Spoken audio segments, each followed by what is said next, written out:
When was the last time you had a deep conversation about dating, finding a job, reaching our goals, and all the other intricate areas that make up our 20s? Every episode, I talk about these topics with real young adults who are living and learning along with the rest of us. If you want to hear how your peers are dealing with and conquering these areas of life, tune in. This is Building the Blueprint. Emma, welcome to the show. Thank you. So excited to have you on. I'm honored. We're doing a new thing now where I want you to try and explain to us in 2 minutes or less everything we should know about Emma. My name is Emma Roensch. I am originally from Palos Verdes, California, and I moved to Westland, Oregon when I was going to 8th grade. As a kid, I have been always the one to be the center of attention, always trying to get everyone to laugh. I've always been really extroverted my whole life. And I think that also stems from me being a younger child, wanting the attention all on me.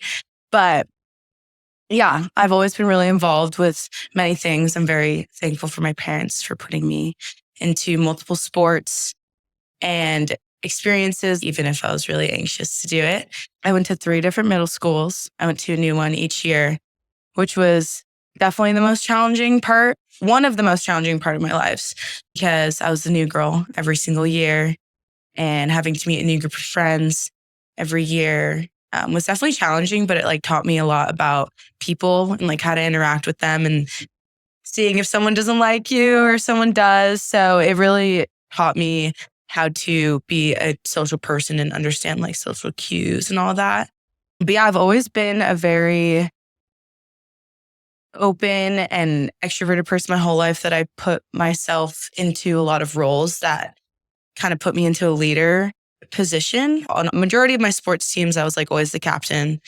And in high school, I was the editor-in-chief of the yearbook and the main sports photographer. And then when I got to college, I actually wrote my college essay about being a leader, which is funny because I didn't think I was going to have the college experience I had. But I got to college, trying to figure out freshman year, life, friends, and I joined a sorority. And I put myself out there. My older sister was in my sorority when I joined. So she was a kind of leeway to get me to be a little bit more extroverted and be open to talking to women in freshman through senior, get you out of your bubble, talk to anyone that you can. And then I decided to run for exec, and it worked in my favor, I guess. I was president of my sorority, and then it pushed me to be Panhellenic president for the school. So I think all of my life experiences has brought me to the person and place I am today due to talking to so many people and trying new things, and always just being on the go has brought me to always wanting to have a role in some part of something, if that makes sense. Yeah. Emma is a badass. I'm so excited to have you for, I've known you for 2 years. 2 years Yeah. now, but we haven't connected in a while because I know. you're on we're in different leadership councils that were connected, and both of our terms recently ended. So It's we've ended. been living the vacation. Yeah, it has been nice. It's been nice. How's your work-life balance now? Much easier? It's definitely a lot easier, but I will have to say, I think being involved for so long and having this routine of having a meeting every single week or having a certain amount of people text me every single day, it's definitely been really weird to be oh, I don't have a role in this anymore, or I don't have to go there every day, or I don't have a meeting at 4 p.m. every week, or I don't have office hours, or I don't have people coming to me anymore. So I'm trying to figure out. It's nice because now I get to focus on myself. Yeah. Because I feel like when I was in those roles, I would prioritize everyone else besides me. And I feel like that was one of the most difficult things I dealt with. The first week I didn't have a meeting, I was I felt weird. I didn't know what to do with myself. So I've started to find myself not being as motivated, which is annoying, but I'm working on it because I need to give myself a break because I have been working so hard. You've had the 2 extremes, it seems. The extremes of so busy, there's no time for you. And then now you're weird where you're oh, it's all, yeah. Yeah. There's no structure that's you have to be here, you have to be there. Exactly. Yeah. So it's weird. It's definitely really weird, but I think that I wouldn't be the same person I am if I didn't put myself in those 2 hard years of work and putting other people before me. Yeah. Yeah. So you were president of your sorority. Yes. And then you were president of all sororities. Yeah. You were busy. I was busy. Yeah. Tell me about a time you can remember where you like your work-life balance was just like terrible. Like it was just all work. Yeah. Just like really overwhelmed. I would say that like my work-life balance has definitely been like, I wouldn't say there has been points where it has been really terrible, but there has been points where it's been like really great. And like I'm on top of everything and I am so happy. I have all these plans set and I already did all my homework and I finished all my meetings. Now I was prepared for the next week. But I think when I'm like not doing well, like with my work-life balance, like it's mostly just all in my brain. I feel like it's just like I have 10,000 thoughts going at me all the time. And I'm like, I need to do this. But then this person's like texting me. I think like the hardest time was like, honestly, last fall term. It was my last presidency term after 2 years. And then it's also my senior year fall term. It's like the most exciting term. Everyone's back from school, summer. And I think that was definitely like the most challenging part because I just turned 21. I got a job. I was finishing presidency, but I also wanted my friends. And I was a student. I always forget, like, we're literally here for school, but I feel like we always find these like other things to focus on. And we're actually a student first. I agree. But I have to focus on that. Otherwise my mom will get mad. But yeah. I definitely am like, I texted my mom.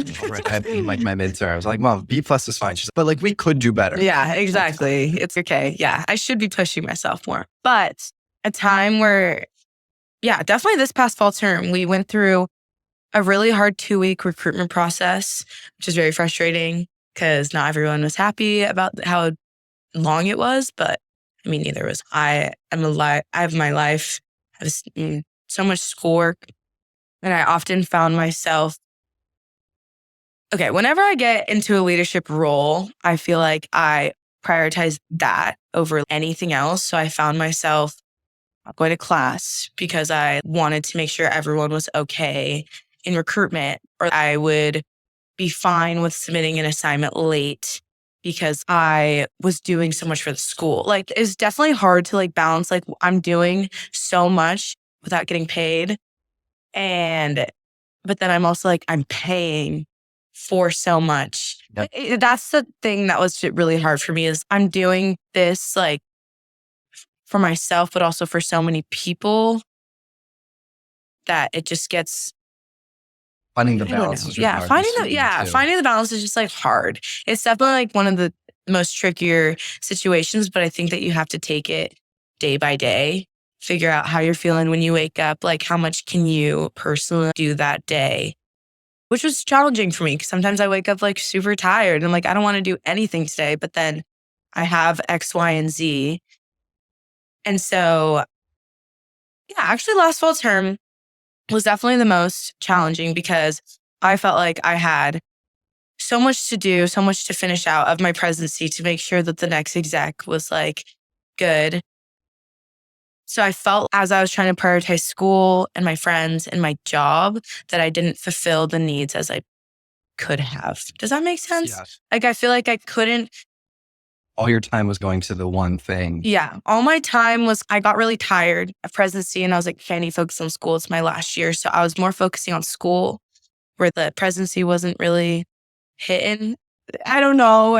So it's just, I think that I definitely lacked my work-life balance at the end of the fall term. So I feel like I could have done a lot more in the end. Yeah. No, I'm with you. I completely agree. Okay. I've been on all sides of the spectrum where you're a freshman and all you do is you stay up till 2 and you sleep till noon. Yeah. Then you do class and you come back and you rinse and repeat other than your fraternity stuff that you have to do. Yeah. And I've also been on the side of the spectrum where you have, I have the IFC, I had all my executive role there that I had to do. And then I had 10 hours of work for the consulting group that I had to do. Yeah. And then I had the book that I was writing. So I had to go and do that. Right. And then I was also trying to get a certificate on the side for like AI, just so my resume looked better. But my due date to finish that was almost due. Right. And you're like, your day is just like bang. Yeah. And so there's interesting sides of like when I'm a freshman and I have nothing to do, I get very little done. Mm-hmm. And then when I was, doing the 100 things, I was getting so much done. But then I also wasn't focusing on things that were a little more important, like health and school. Yeah. And so for what's been nice for me where I'm at now is I don't have all those things anymore, but I still have things to do. So for example, today we're shooting this podcast Saturday at noon, right? And normally if we did not have this podcast, I would have woken up probably at 11, maybe 11:30. Yeah. Because I woke up today at 9:30 because I was like, okay, I had to make sure everything's charged. I had an issue with one of the cameras. I had to fix it. Right. And I was like, okay, I need to get up, be ready. So I'm ready to go and at the podcast by 11:45. Yeah. And the nice thing is having something to do that forced me to get up. I'm more productive now, right? Because this is going to be over, 1:00, and then I'm going to go and then get stuff done with the rest of my day. Like I can go to the gym or do my schoolwork because I'm up and at 'em earlier. 100%. And for what I found, which is easier, is having some things to do. Because if I have to, it's like, I have the meeting, so I do have to get up early. But after the meeting, I can do what I want. Yeah. You know what I mean? Yeah. I think the issue, it seemed like for you, or I've had before, is I have the meeting, I'm up early, I'm ready to go. But then I have to spend that time on other meetings. Yeah. As opposed to like stuff for me. So Yeah. having a little bit of structure is great, but Yeah. not overpacking it can be difficult. Totally. Yeah. I definitely need like something to look forward to every day, whether it be like I go get a coffee or like I go and work out or like I go do something with my friends. Like I feel like genuinely same page. Like I'd probably be sleeping right now. Yeah. But I was like, no, like I want to go do this podcast and be a good person for your podcast. So I was like, yeah, I'm going to prioritize that.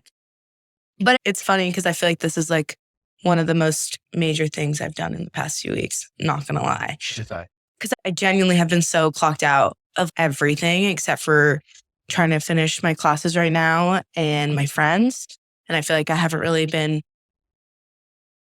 doing much for my future, which is like a little scary. And so I feel like, honestly, this conversation today is like a push for me to realize like I'm still a competent working woman. And like something that I've been struggling with is like, I put so much time for the past like 2 years that I feel like now that I have nothing, I'm like, what was that for? Like, why did I do all of that? Yeah. So this is like a great, I don't know, it made me happy. It's a great opportunity to reflect on like everything that like I've been doing and realizing like I did do it for a reason and having people come to me like still this term, like I see people that I made connections with when I was in these roles and like, they're still my friends and they're still like, we miss you. Like I see people in the FSL office and they're like, why aren't you in the office? And I'm like, I don't know. Like I feel so out of touch. Yeah. Weirdly, because I've been so in it that like now I'm like, what do I do with my life? Like I have to focus on my job. Yeah. Like damn, like it's weird, but I think exactly like I just need something to set my scheduled day to make it a better day for myself. Does that make sense? One thing to structure the foundation for the day of no matter what, I'm doing this. Yeah. It's going to get me started. And then once I get that done, I'm up and ready to go. Yeah, 100%. Yeah. And I totally get your whole feeling of you do all these things and then you're not doing these things and it feels really weird. It's really weird. I'm in the same spot of I was on IFC, you were on PhD, I was in the consulting group, I was social chair of my fraternity, and I don't have any of those roles anymore. Yeah. And then you kind of show up and you're like, oh, this is so interesting being on the other side of it, or you're done with it and you're like, is that worth it? Or this and that. And I think it's just natural to go so hard and then take your step back. And then now you'll find your way to like ease it back in. Yeah. Shortly, but surely I will. But this is definitely like a step for me. So thanks. You mentioned the job. Yeah. That's like the scariest thing that when I talk to seniors, right? Like that's always like, that's always, if they, that's always the scariest thing of like, you have to go into the real world now and like be an adult. So, what's one thing that excites you about the job market and being adult? And what's one thing that kind of scares you? Something that scares me. I'm going to go something that excites me. Something that excites me is the endless opportunities that I have. I feel I have 2 older siblings. They both went to the school. They both majored in whatever, but totally changed their entire life after this. My sister got a major in advertising and went to culinary school. It's just, I feel like we all have so many like opportunities and like chances in life that like you can do whatever you want. That's what I'm excited for. I have a psychology major. I can do anything with that. But also, even without a major or minor, like I think anyone could do anything. Like you made a book, you are doing this podcast. It's like you can genuinely do anything that your mind and heart and something that makes you excited. Yeah. So that's what I'm excited for. Just like understanding that I can do so many things with what I have picked up in the past few years. But I think the thing that I'm most scared about is not being fully fulfilled. Gee. I think, well, hopefully I get a job soon and I meet this exact point. I think the thing, honestly, yeah, not being fulfilled with what I'm doing. I think that's like my most fear, but it makes me excited because then I have so many more opportunities. So if I don't like it, I can quit or travel, find something new, better to do. I don't know. I love that you have that perspective though. I've had the same thing in college where I came into college and I was like, I'm going to be a financial analyst. I love that. That was my thing growing up, was like stocks and this and that. And then I did some, like the intro program to the finance group. And I was like, I hate this. Yeah. It's terrible. I don't want to do this. Yeah. And so then like my mindset was like, that's fine. Now I know that's not for me. Mm-hmm. Right. And so like, it seems like you have the same mindset of like, what you want to do and it excites you. Yeah. But you're not overwhelmed or fearful of the thought of maybe it's not what you want to do, or maybe it won't be right. Yeah. I think I'd rather be open and excited than scared and hiding myself away from opportunities. I don't know. We're only 20, 21, 20. We have so much experience in life to live that I really don't think that the next 6 months of my college experience, I should be like freaking the fuck out about yes, it's going to be a stressor in my life, but I don't think I should be like endlessly like spiraling about, I'm not going to get a job because I don't have this, or like everyone's going to make it. Totally. I feel like majority of the people that I've been talking to have been like, I'm not going to get a job, or they didn't accept me, or like this thing didn't go right. Yeah, but I'm the cheesy quote ever, but rejection is redirection. It's just, if it didn't work out, that's okay. It's probably going to lead you to something so much better and something that you probably enjoy a lot more. I think honestly, getting rejected is a good thing. Yeah, weirdly. Yeah. I think it's good. I like what you said too about, you were saying kind of the underlying feeling of I have to crush it out of college. I have to be ready to go out of college and I have to have everything figured out. And it's funny because I told you about the other podcast I was on earlier this week with these 2 4-year-old women. And they were talking about, they like brought up like, people expect you to have everything figured out by 40. And that's just unrealistic. Yeah. And like she said that and I was like, I totally feel you. But like to add on to that, people in their 20s feel like they have to have everything figured out by the time they graduate college. 100%. Yeah. And it's like the 40-year-olds don't even feel like they have it figured out. Yeah. And no one has it figured out. I'm sure the 60-year-olds don't realize they have it figured out. And then I'm sure the 80-year-olds are like, I don't care anymore. Yeah. They're like, we're good. Like once you're at 70, they're like, I could care less about what anyone thinks. Yeah. But no one's perfect. No one's actually going to figure it out. That's crazy that like they're 40 and still, what am I doing? And we're all going to get in these periods of life where we're like, what are we doing? But then you're like, wait, I got here. I'm here. I'm doing it. Like I can do whatever. And life would be boring if everything was perfect. Yeah. It honestly would. Life would be boring. You need some funny stories. You need to like mess up a little bit to be like, guys, listen to what happened. And it's like the fun, like the good feeling doesn't come from like getting the thing. The good feeling comes from chasing the thing. Totally. Yeah. Right? So it's, if I woke up tomorrow and it was like, I had 1 million followers, it's okay, cool. But if I have to work for it for 5 years and then eventually I hit it, that's going to feel way better. So much better. Yeah. Right. Totally. And yeah, you have more stories to tell. I want to be old and be like, have a new story every night. Like, listen to this. Yeah. Wait till you hear how bad I messed this up. I think messing up makes you feel more as a person in a sense. Exactly. If you were perfect, you're definitely like a robot. It's just not how anyone can be ever. I don't know. I mean, we did the intro to this podcast 3 times. I know we did. We did. Okay. But There's a I don't know. fundamental. Yeah. I'm going to mess up, and that's okay, because there are a lot of understanding people that also have messed up. And I don't know. So I want to talk a little bit about leadership, because you've been in so many leadership roles. Yeah. And I would say particularly hard leadership roles, because there's emotions involved in the kind of leadership you were doing, opposed to like leading a company. 100%. And I'm curious from you, can you tell me a story about the hardest leadership challenge you've had to overcome? Yeah. Definitely a lot of challenges. You go into it blinded. At least I did, not really knowing the situations I was going to handle or the people I was going to deal with. But I would say like the hardest thing about being in a leadership role, well, for me as a leader, I like to make connections with people. I like to get people out of their bubble, get people in their comfort zone. I get a little weird. I get in people's faces. I dance in their face. And You're not afraid of confrontation? I'm not afraid of confrontation. I love confrontation. But I like being that person where people can come to, but they also respect.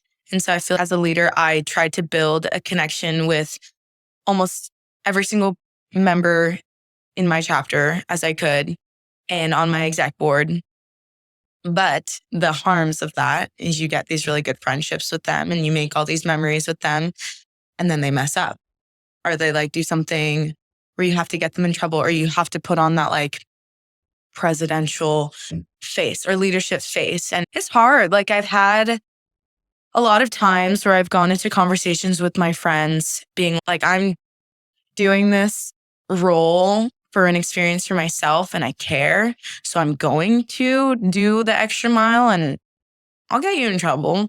If it's what I have to do, it's what I have to do. And I think that was the hardest thing. I've had multiple conversations with some of my best friends, sitting them down, explaining them why I'm frustrated with them, what they did, and also hearing their side of the story, because I think that there's always two sides of the story to any situation. I think the hardest thing was balancing friendship between leadership. Yeah. Like it's definitely taken a toll on some of my friendships for sure. But I think the thing to also realize is if they're truly your friend, they will still respect you and care for you despite the leadership decisions that you had to do, which is what I've had to learn. I think that something that a lot of people don't realize when they're getting into a leadership role is not everyone's going to be your friend and you're not going to please everyone, even if they are your friend. So it's just challenging trying to figure out how you want to take on each conversation and how you want to, I guess, influence them in a way. Still be their buddy, but also still gain their respect. And yeah. What do you think the fine line is, best places to be is between like friend and as like a leader, right? Mm-hmm. Like how friendly is like the best, is the most optimal? How friendly are you with the people that you're working with is most optimal, if that makes sense, right? Because if you're too friendly, then it's hard to be on them about, hey, you did this wrong. Yeah. The friendship. Yeah. But if you're not friendly at all and you're cold, then they might not listen or respect you. Yeah. Or might be upset. Yeah. There definitely is a fine line, but I think that fine line needs to be taken more seriously in actual work. But I would say as you're a leader and you're 20 years old, or I was 19 when I was 19 when I got pres of Kappa. And that was stressful. It was like really hard trying to talk to girls that like don't respect you at all. And so I think I would say that you, of course, be friends with anyone on your exec board. Go out with them, hang out, do these bonding things. But I think that when you have to get to that hard conversation or like you have to focus on something or say that you're in it, I feel like my exec board last year, we bonded a lot and I feel like we often caught ourselves like getting into these more fun conversations than the things that we actually need to focus on. I think you just have to, okay, guys, let's focus. Let's actually understand like why we're here and what we need to do. So then we can laugh or talk about something that we did over the weekend. I think that it depends on the people that you're working with and also the situation that you're in.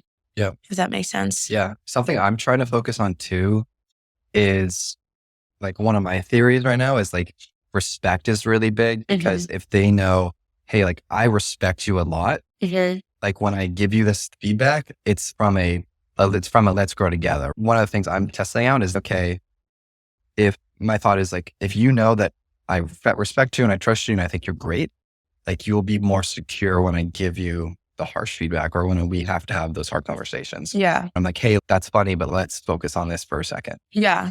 That's like exactly what you got to do though. It's just be like, that's funny, but let's focus. Like Proper boundaries. Proper boundaries. And I think those don't just come automatically. They definitely need to see you as a leader be silly. I think it honestly is up to you as a leader because I find myself when we have these. So when we went to FLA, I'm just thinking about this moment. We were at the coast, like we had a break. We were in between those breaks, we were facing some of the hardest conversations I've ever heard, you've ever heard maybe, but facing insane topics. And I think as a leader, you engaging in those hard topics, adding to the conversation, listening to others, like understanding everyone's point of view. And then once you're out of those hard conversations, like grabbing a snack, be a little silly. Like I made everyone do that like you dance. Just like, I think showing them that you are taking this seriously, but you're also a person that like wants to have fun and wants to hang out with people and understanding that not everything is that serious at the end of the day. I think that you can't take anything too seriously. Yeah. About yourself. Yeah. Does that make, yeah. No, I totally. These 4 years of our life is like this in our entire life. So I think when I was going into these hard conversations with people and I would have to sit them down and be like, blah, blah, blah. At the end of it, I'd be like, dude, if we're 20, 21 years old, you're going to be fine. This is just like a learning step for everyone. Yeah. I thought as a leader too, coming in, that it would all be about, answering questions. When like really great leadership is saying as little as possible. Totally. You're just listening. You're getting all the information in. You're creating a space where everyone else can share their opinions. And then you're weighing in when needed or when things need. You have to help with conflict or when a stalemate and you have to give the final decision. Yeah. Like a lot of leadership is just creating the space and like letting people feel seen. Totally. Yeah. My first talk as president is I was just like, I just want all of us to be friends. I want everyone to understand that they're like in this chapter for a reason and everyone deserves to have an experience and have these fun memories with everyone. So yeah, I agree with you. Yeah. I don't know if this is the best style or not, but at least for my style of leadership, I'm very two-faced in the sense of there's Spudnik and there's Worknik of like, I'm like, have fun with my people and really enjoy being around them. I'm like, let's go have fun outside of work. But then I'm also a person of like, hey, I'm working. Yeah. So like, that's an interesting boundary that I try and set of we're working and when we're not working, we're not working. 100%. And I enjoy my fun times more when I'm not thinking about work and I get more work done when I'm not trying to be funny and fun. Yeah. Yeah. That's exactly how I feel. Whenever we'd go out the past 2 years, whenever I had a leadership title in my name, I often found myself the same. I would want to focus when I had to focus, but when I didn't, I wanted to be present with my friends, not worrying about it. And they would always make the jokes like to people like, oh, but she's the president. And I'm like, no, guys, no, this is not the point of like why we're out right now. I don't want to be thinking about it in that setting because I do care about it. Yeah. I don't want to be like drowned. Oh yeah, I'm the president, but I have done stuff. But Everybody, I'm the president. Yeah. But when I said that, I was like, yeah. I think you just have to find that good balance of, okay, let's do the work. Let's get serious. Let's have these difficult conversations. But once you get past every single thing that you need to do, be silly. Go have fun. Go make connections with people. Go share stories. Go do anything that you want together. Yeah, make it worth it. Make it worth it. Because I feel like it means so much more to be connected to the people that you're working with. Because I also think that it makes working with them easier. Yeah. And when I think back to my favorite leaders or favorite coaches, right, in my life, like I don't really think about the techniques they used or the crazy decisions that they made that led to success. I think about like how they made me feel. Like my favorite coaches were the ones that made me feel like I was special. That like I was a great player. Yeah. Motivated me to work harder. Yeah. Right. And then not just because they like created great offensive basketball schemes. Yeah. And that's definitely something I'm trying to do as a leader of like empowering the people I'm working with and just focusing, okay, how am I making them feel? As like, what strategies am I providing to the team? Yeah. I think that's really important. I think that as a leader, you have to look at the group of people you're dealing with and understand that the majority of these people have definitely never had an experience like that in their lives, and it's all new for everyone. So I think you need to make them feel appreciative, and every small thing that they do matters. Like a girl would tell me, I sent this email. I'd be like, good job, good shit. You did it. Great. Thank you. And I think just making them feel appreciated, and cared for every single time I see them was like the most important thing. And I have had many circumstances where I know people's names and, oh, you don't know who I am. I'm like, girl, I know who you are. Like I try, and because I feel like people always look at these people with these roles as, oh, they're like this. I'm like, no, I just want to be friends with everyone. So my goal was to always make people feel that they could talk to me about like literally anything, which kind of turned into like everyone talking to me about everything, which was like flattering. I was like, okay, that's nice. You can talk to me about your boyfriend. But like also realize that like we're supposed to be taking it a little bit more seriously. But I'm glad that I was able to, as a leader, create these connections with these men and women that they could come talk to me on campus or just go say hi to me. Or I see Ethan sometimes and he's, "Miss you." And I'm like, that's nice that I have made that representation of myself as a leader to make that balance of buddies, but also respect me. And I yes, Emma's gone. Yeah, no, they're like, damn, I don't know. It's a really nice feeling to know that I have made people feel appreciative. How do I appreciate? I keep on saying that. Appreciated and cared for. Yeah. I think it's a great perspective that you get once you become a leader of, you were mentioning like, oh, you don't know my name or you're too important for me. Yeah. You're like, no, I'm just like a human being. Yeah. And we get getting that perspective of then getting to when we go into the real world and we're not the leader, of also having the sense of, oh, I've been there before. Like, I know I know what they're feeling. I know they're human beings. Right. And as I have more experiences meeting important people and seeing these people that are way more qualified than I am, like I'm actually probably way less scared than I should be. Just because I have the sense of that's just a dude. Just exactly. Like I'm like, we're all just people at the end of the day. Nobody knows what they're doing. We're just like on this floating rock. Yeah. Seriously. But yeah, we're all just people at the end of the day. I don't know. I think one of the most interesting experiences for me, trying to understand people and the way that they are, is living in a sorority house, living with 50 women. That was challenging, but I would find myself just being like, I don't know why I'm judging this girl for this way. Like, she's literally just a person and she's trying to figure it out just as much as I am. And I feel like that's how I make friends. I just go up to them like, hey, what's up, man? You have shit going on. I got shit going on. Let's talk about it. I think, especially at the school, I've just met so many people. It's such a small school. It's like really such a small school when you think about it. But just, I don't really know where I was going with that. But I don't know. Knowing that everyone's a person. Knowing that everyone's a person and that everyone has things that they don't talk about. Yeah. That's a perfect leeway. To the Ah, next thing I want to talk to you about, which was connection. connection. Because you mentioned you're an extrovert. Yeah. And you're great at connection. And you're Okay. great at meeting new people, right? Yeah. Yeah. And a lot of people aren't. Yeah. A lot of people are introverts. A lot of people are scared to meeting new people or saying hi to someone that they think seems, cute, right? Mhm. Or just like in a professional setting, being too afraid to go to the networking event because they're worried about how they're going to be perceived or that they're just, anxious about it. Yeah. And, I'm curious from you, like, you've always been an extrovert, like, or do you think you've gotten more extroverted as it's come?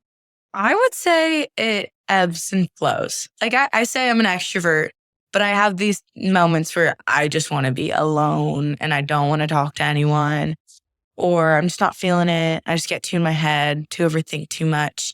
See, I'm an overthinker. See, it's like people think that I like am always blah, blah, blah all the time, but I think about everything. And so I think that it's definitely, as a kid, I think it really grew from genuinely me being the youngest child and wanting to be seen by so many people, and seeing my siblings go through it, seeing them have friends just inspired me to times more. So I think that it has definitely grown more. And I think that the opportunities I put myself in has grown myself a lot more.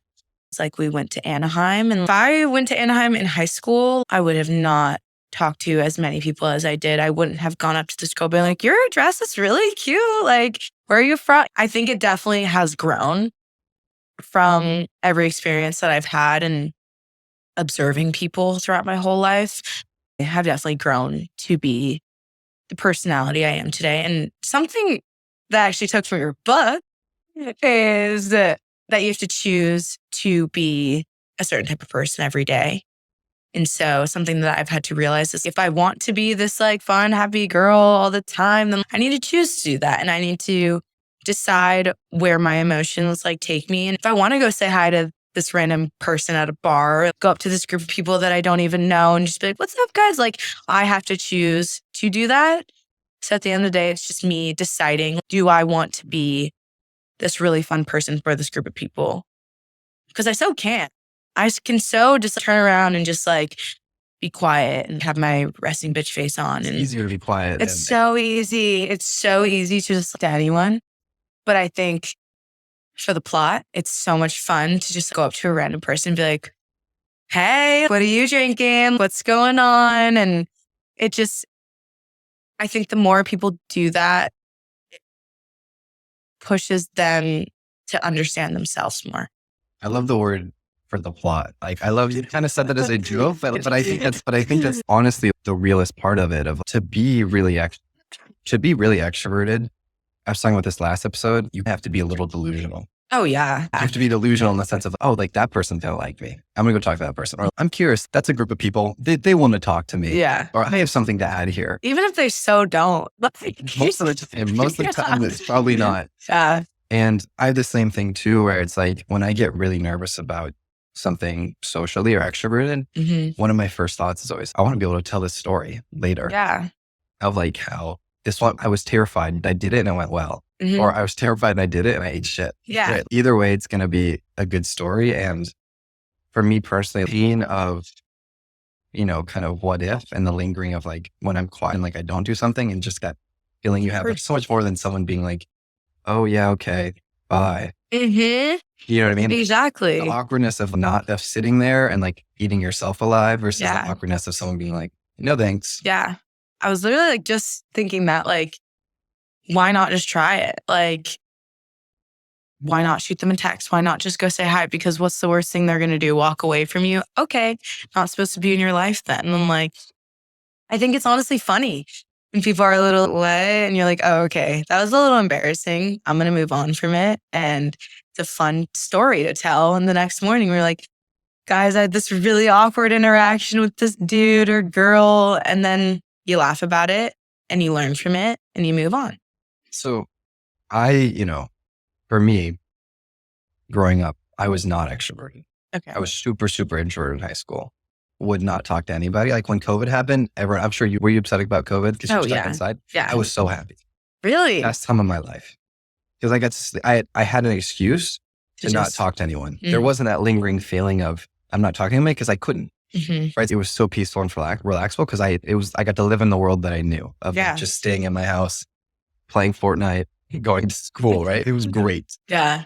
And when that ended, that's when I started to become extrovert. I'm an extrovert now, but I wasn't. Mm-hmm. And one of the first things that I ran into out in the world was people telling me, just do it. What's the worst that could happen, right? Like that advice is everywhere. Mm-hmm. But actually, just doing it is really hard.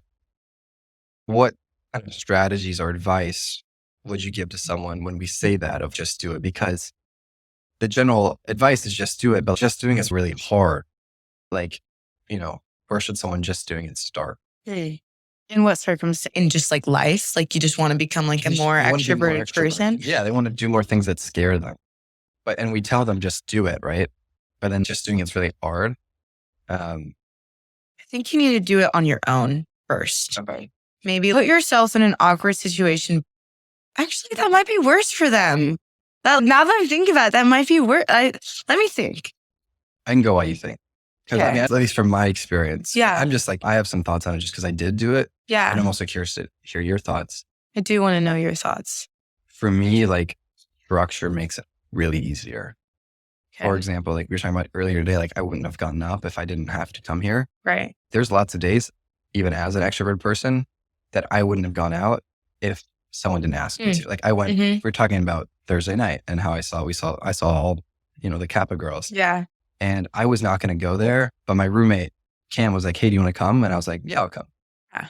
And so I think when you're getting started on scary things, like start with like, go connect yourself with people who already do things that you would deem scary, Mhm. such as going to the bars or events and just cling on to them. And Honestly, yeah. you'll be in those scary environments, but at least you're like with someone. Yeah. Like I was thinking, as you were saying that, I was thinking like, you just have to put yourself in things that you enjoy. Like we have so many clubs on campus, so many things like also online. And there's so many opportunities that you can take that exactly like you need to find one person or one connection that you have, bring you there, you're there.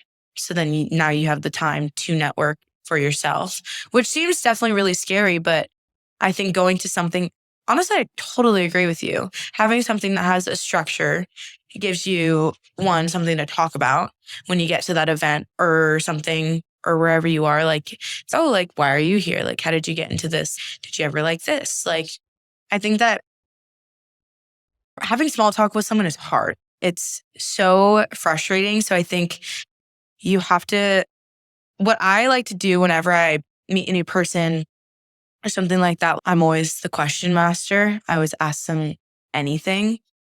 But that leads me to somehow finding a connection between us. Yeah. So that they talked about something. I'm like, oh, I did that, blah, blah, blah, blah. Like sports. Oh, I played this. Oh, have you gotten any injuries? Who's your favorite player? What's your favorite team name? What would you can make a soccer team? It's just, I fully agree that you just have to build structure on one thing. And I think it can totally flourish from that. Yeah. And you can do just do it. I've done that. Yeah. And I'm telling you from doing it, it's way harder. Yeah. It's so much harder. I remember I had a phase where I was like, every time I see someone, I'm just going to go ask them for their Snapchat.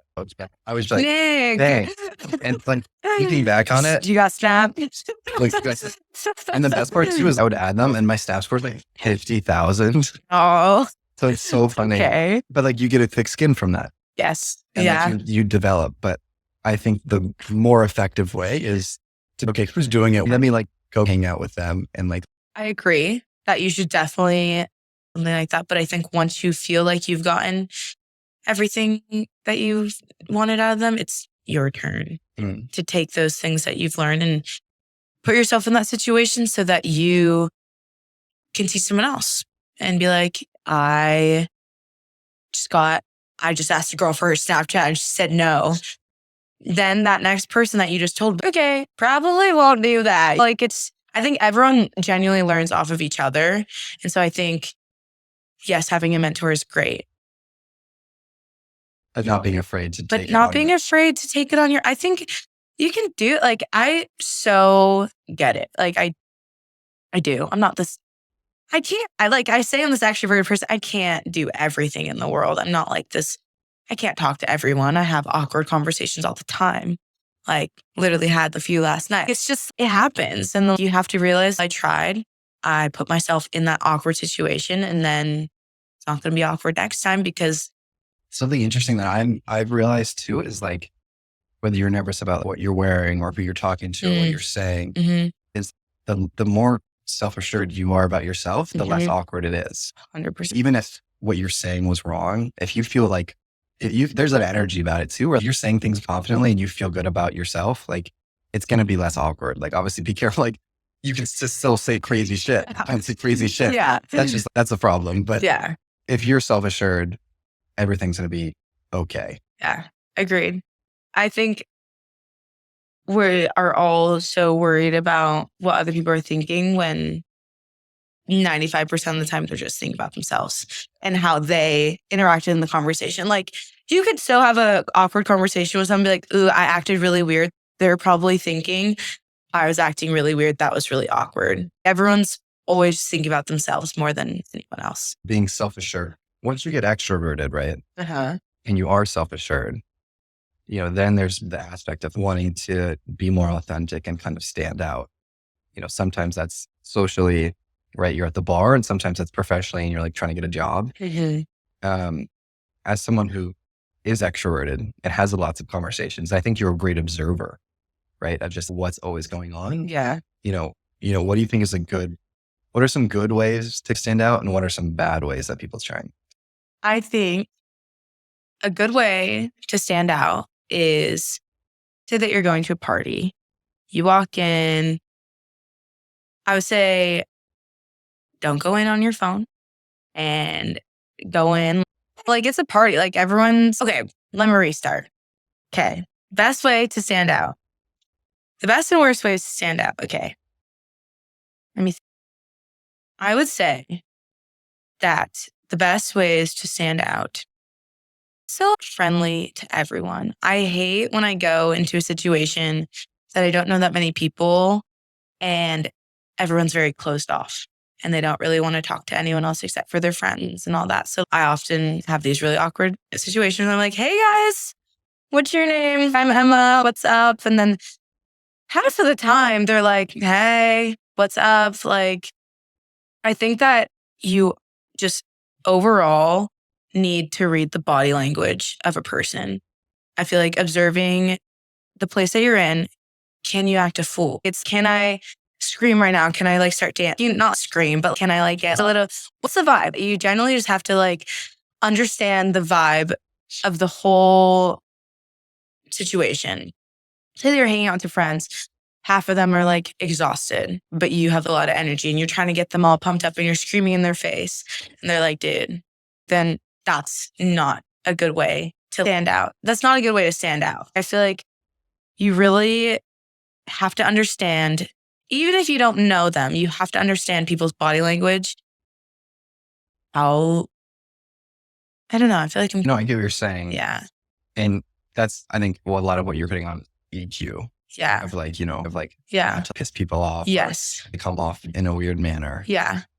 Totally. Just be smart. Be smart about what you're saying, when you're saying it. Generally, time and place. There's a time and place for literally everything. And I feel like that's the thing that people don't focus on a lot, is I feel like they can get frustrated or really excited about something. And it's just not the right time to be frustrated or excited about that.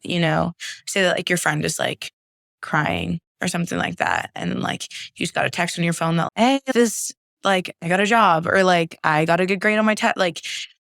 I think that I have seen a lot of people just not socially understand what's going on. And it makes you just, ooh, why did you say that right now? Or just, it's just such a secondhand embarrassment, or everyone's just chilling and just talking and drinking. And then one guy comes in screaming and just, I don't know. Yeah, I totally get what you're saying. I think to build off of that too, thinking of people that have stood out to me before and have gotten my attention, is one, you have that. You know what's happening, you know the situation, you know what you can and cannot do, what you should and should not do. And then also having the confidence to be here's my boundaries, here's what I want to do, and I'm going to do it anyway. So for example, you mentioned 4 friends are tired and don't want to go out.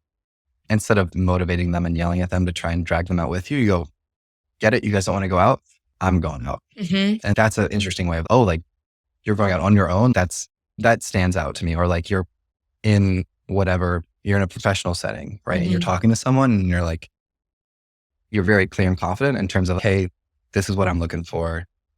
I'm curious about this. Oh, I'm not interested in that. Thank you though. Or being very clear. Like when people are very straightforward and very okay and very understood the situation and, I'm going to go do this now. Or like understand the situation and I'm going to go in for it because I got the green light. Yeah. And being ready to like, whatever you want to do, you actually do. Actually doing it. Yeah. I think that. Without being rude, of course, right? Totally. Yeah. But if you you mentioned confidence, that definitely does play a factor. Like feeling confident in yourself where I could go walk up to these people and it could be awkward and that's fine. And I think a lot of people need to grow on that aspect in life, like to understand that it's okay to have those awkward interactions and stuff like that. I saw a study yesterday that said 53% of young men, 25, of men under the age of 25 nowadays have never asked someone out in person. Really? In person? So it's always been like over text and stuff like the theme was like people, like young people nowadays are way less like confident in those. So like they're not developing those social skills because of COVID or because it's so easy to stay at home and just play video games. Right? Yeah. Or there's the culture now of there's definitely more fear too, where you have to be more careful at times. You can't be as straightforward and say crazy stuff because you don't want to get canceled. And I think all those factors make it really hard for people to be confident enough to do those kinds of things. Yeah. Do you think like throughout your college experience, like social media has played a factor into interactions in some way? Not really for me. I mean, it's been a little bit just because I have social media for like this. Yeah. And so it's definitely played a factor for me, but and social media has never been a big thing for me. My Snap score is like 50,000. I didn't have an Instagram until college started. And I was like, oh, I should probably get Instagram. Yeah. Right. I only got it because I was like, I think I should have this. Yeah. I think it's probably good to have.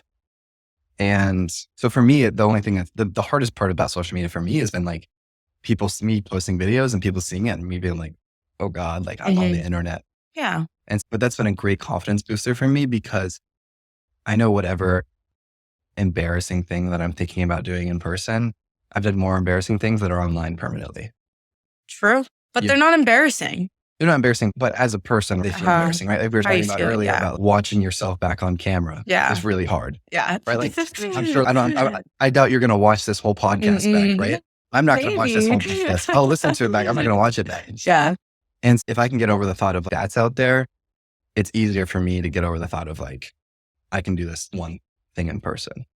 I will have to say, I've always thought your videos are so cool. Thanks. Like when you first started posting them, ones. Yep, your walking ones. I remember that's when I had TikTok and I was like, he's so cool for that. Thank you. Like even if you did care what people think, it really didn't seem like it because in every video, you knew exactly what you were going to talk. I bet you had it planned, but you knew exactly what to say. Yeah.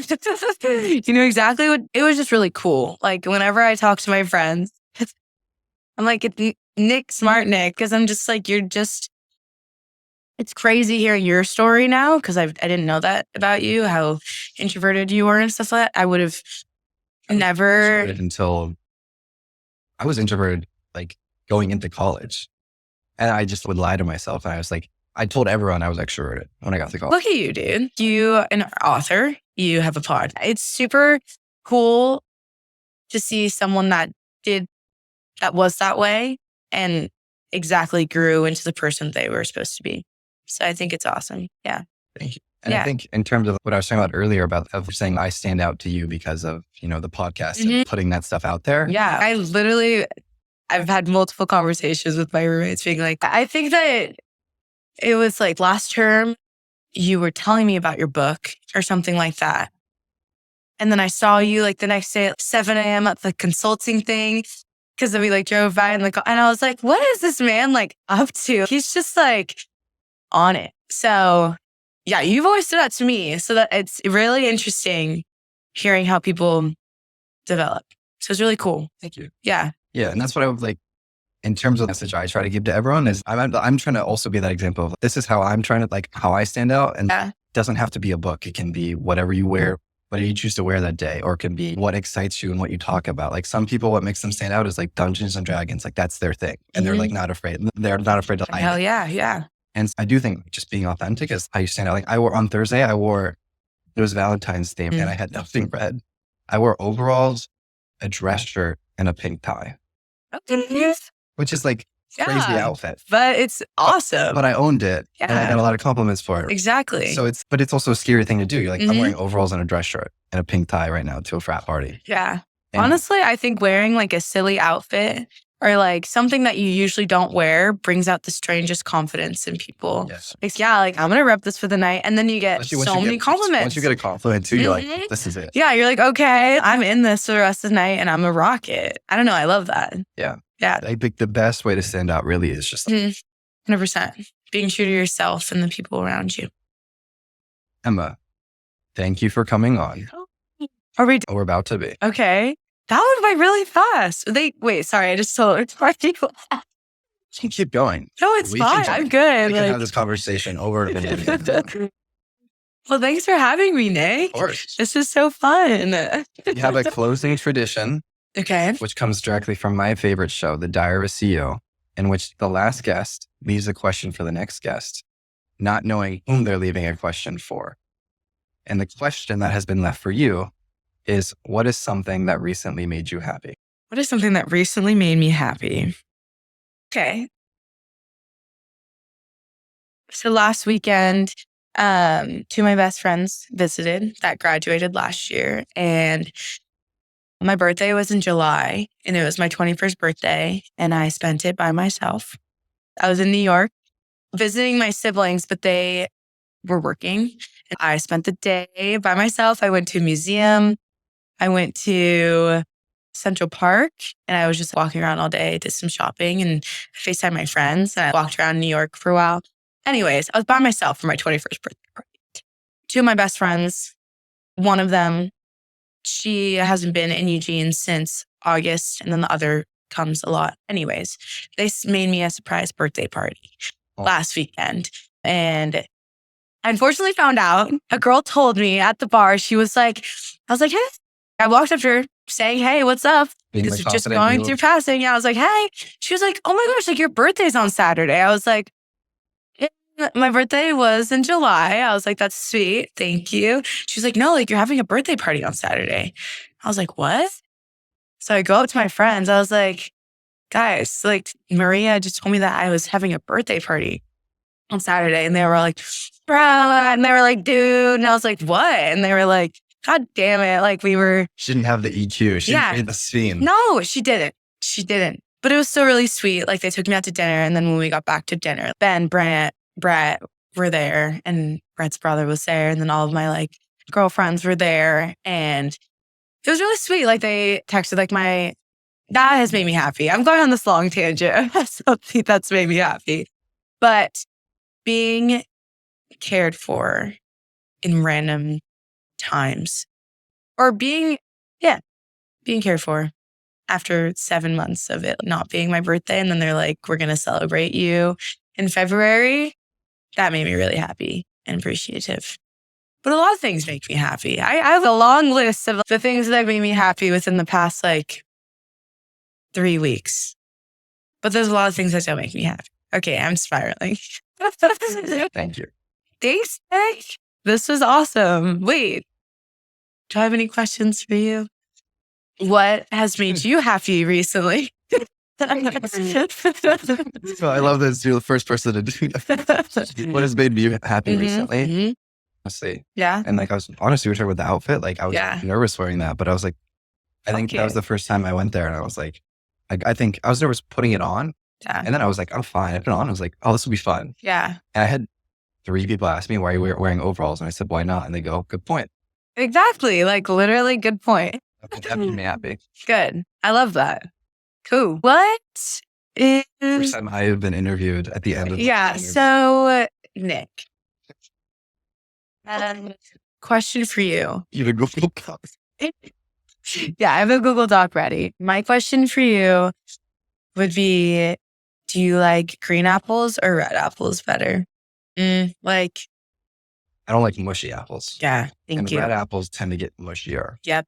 So I would rather have a firm red apple, like a pink lady, than a firm green apple. But I'd rather have a firm green. Okay. I can respect. Honestly, I get that. Because I just take if I'm going for apples, I'm aggressive. Like I'm going for it, right? And like, I can't be aggressive with green apples or like I die. Yeah. It's too sour. Really? I love green apples. I like put lime. I put lime on my green apples. Yeah. That's insane. It's good. The green apple enough is already a battle.